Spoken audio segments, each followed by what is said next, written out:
Second Decade. The surpassing merit of the Rosary, as seen in the prayers which compose it. 11th Rose. The Creed. The Creed, or the symbol of the Apostles, which is said on the crucifix of the Rosary, is a holy summary of all Christian truths.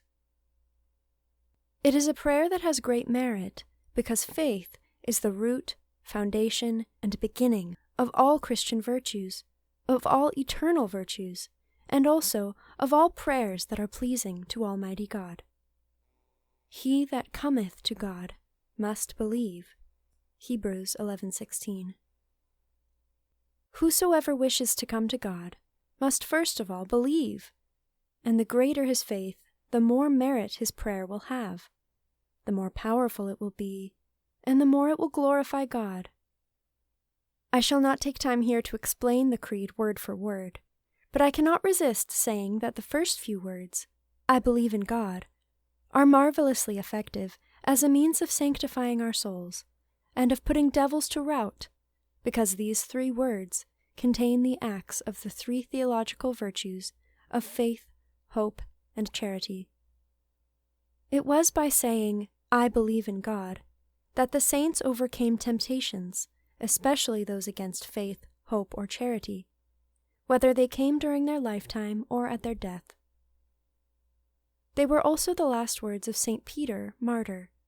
A heretic had cleft his head in two by a cruel blow of his sword, and St. Peter was almost at his last gasp, but he somehow managed to trace these words in the sand with his finger before he died.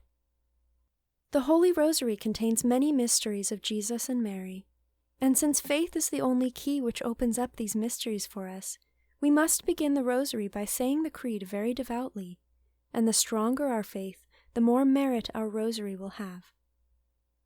This faith must be lively and informed by charity.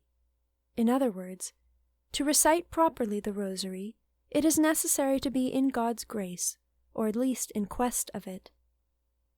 This faith must be strong and constant. That is, one must not be looking for sensible devotion and spiritual consolation in the recitation of the Rosary, nor should one give it up because his mind is flooded with countless involuntary distractions, or one experiences a strange distaste in the soul, and an almost continual and oppressive fatigue in the body. Neither feeling nor consolation, nor sighs nor transports, nor the continual attention of the imagination are needed. Faith and good intentions are quite enough. Faith alone suffices.